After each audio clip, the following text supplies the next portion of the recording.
ಅದೇ ಒಳ್ಳೆ ಕೃಷಿ. ಹಾಗಾಗಿ ಎಲ್ಲರಿಗೂ ಗೊತ್ತಾಗುತ್ತೆ ಏನು ಬಾದ್ರೆ ದೊಡ್ಡ ಇದೆಲ್ಲ ಅದು. ಅದಕ್ಕೆ ಟ್ರೈನಿಂಗ್ಗಳಾಗ್ತವೆ, ಮಾರ್ಕೆಟ್ ಆಯ್ತವೆ. 20 ಕ್ವಿಂಟಲ್ ಇವತ್ತೇ ನಮ್ದು ನೀವೆಲ್ಲ ಮೆಂಬರ್ ಆಗಿ ನಮ್ದು ಅಂತ ಒಂದು ಸಂಸ್ಥೆ ಇದೆ. ಇಡೀ ಕರ್ನಾಟಕದ ಅದು ನೈಸರ್ಗಿಕ ಕೃಷಿಯ ಒಂದು ಕಂಪ್ನಿ. ಆ ಕಂಪ್ನಿಗೆ ನೀವು 1250 ರೂಪಾಯಿ ಕೊಟ್ಟರೆ ನೀವು 10 ಎಕರೆ ಬೆಳೆಯನ್ನು ನಾವು ಒಪ್ಪಲ್ಲ. ನೀವು 10 ಎಕರೆ ಬೆಳೆ ಆರ್ಗ್ಯಾನಿಕ್ಲಿ, ಅದರ ಮಾರ್ಕೆಟಿಂಗ್ ಮಾತ್ರ 20 ಕ್ವಿಂಟಲ್. ನಾನು 20 ಕ್ವಿಂಟಲ್ ನೀವು ನಿಮ್ಮ ಮನೆಗೆ ಬೇಕಾದ ಎಲ್ಲ ತರಕಾರಿಗಳನ್ನು ಅಲ್ಲೇ ಬೆಳ್ಕೋಬೇಕು, ಎಲ್ಲ ದವಸ ಧಾನ್ಯಗಳನ್ನ ನೀವು ಅಲ್ಲೇ ಬೆಳ್ಕೋಬೇಕು. ಅದನ್ನು ನಾವು ನಿಮಗೆ ಟ್ರೈನಿಂಗ್ಗಳನ್ನ ನಾವು ಕೊಡ್ತೀವಿ.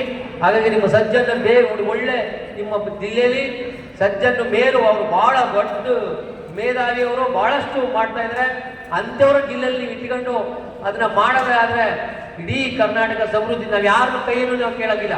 ನಿಮ್ಮ ಕಾಲಡಿಗೆ ದುಡ್ಡು ಪಟ ಪಟ ಪಟ ಪಟ ಬಂದು ಬೀಳ್ತದೆ. ಏನು 3 ರಿಲಯನ್ಸ್ನವನು ಬಂದು ಬೀಳುತ್ತೆ. ನೀವು ಈ ಕೃಷಿ ಮಾಡಿದ್ರೆ ನಿಮ್ಮ ಪಾದದ ಕೆಳಗೆ ದುಡ್ಡು ಬಂದು ಬೀಳ್ತದೆ. ಅದು ಗ್ಯಾರಂಟಿ, ನಾವು ಗ್ಯಾರಂಟಿ. ಆ ಕೃಷಿನ ನೀವು 20 ಗುಂಟೆ ಮಾಡಿ ಸಜ್ಜನ್ನು ಮತ್ತೆ ಅವ್ರ ತಂಡ ಇಲ್ಲಿ ಇದೇ ಕೆಲಸ ಮಾಡ್ತಾರೆ. ನಮ್ಮ ಶರ್ಮಾ ಅವರಿದ್ದಾರೆ, ಅವ್ರನ್ನೆಲ್ಲ ಇವತ್ತು ನಾವು ಬಹಳ ದೊಡ್ಡ ಪ್ರಮಾಣದಲ್ಲಿ ಇಡೀ ಕರ್ನಾಟಕದಲ್ಲಿ ಎಲ್ಲಿ ನೋಡು ನಮ್ಮ ಉದ್ದೇಶ. ನಾವು ಏನು ನಂಜುಂಡ ಸ್ವಾಮಿ ಅವ್ರ ಕನಸು ಏನು ಶುಗರ್ ಫ್ಯಾಕ್ಟ್ರಿ ಯಾರಾದ್ರೂ ರೈತ ಸಂಘರೇನು, ಅರ್ಶಿನ ಫ್ಯಾಕ್ಟ್ರಿ ಯಾರಾದ್ರೂ ರೈತ ಸಂಘ, ಆ ಥರ ರೈತರಿಗೂ ಒಂದು ಆಗಬೇಕು.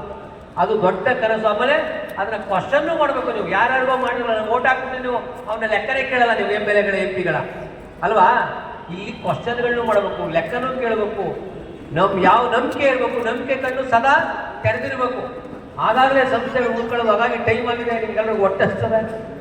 ಇಷ್ಟು ಹೇಳ್ತಾ ಒಂದು ಬಳ್ಳಾರಿನ ವಿಷಮುಕ್ತ ಬಳ್ಳಾರಿಯನ್ನು ಕಟ್ಟರೆ ನಾವು ವಿಷಮುಕ್ತ ಚಾಮರಾಜನಗರ, ವಿಷಮುಕ್ತ ಕರ್ನಾಟಕಕ್ಕೆ ನೀವು ಇಲ್ಲಿ ಬಂದಿದ್ದೀವಿ. ವಿಷಮುಕ್ತ ಎಲ್ಲ ಸ್ವಾಮೀಜಿಗಳು ನೀವು 1 ಲಕ್ಷ ರೂಪಾಯಿ ಕೊಡ್ತೀವಿ ಅಂದ್ರು 1 ಲಕ್ಷ ರೂಪಾಯಿ ಅಂತಲ್ಲ, ಅವ್ರ ಭಾವನೆಗಳು ಹೆಂಗೆ ಕೇಳಿದ್ರು. ಈ ಸ್ವಾಮೀಜಿಗಳಿದ್ದಾರೆ, ಧರ್ಮಗುರುಗಳಿದ್ದಾರೆ, ಎಲ್ಲರೂ ನಿಮ್ಮ ಜೊತೆಗೆ ಬಂದಿದ್ದರು.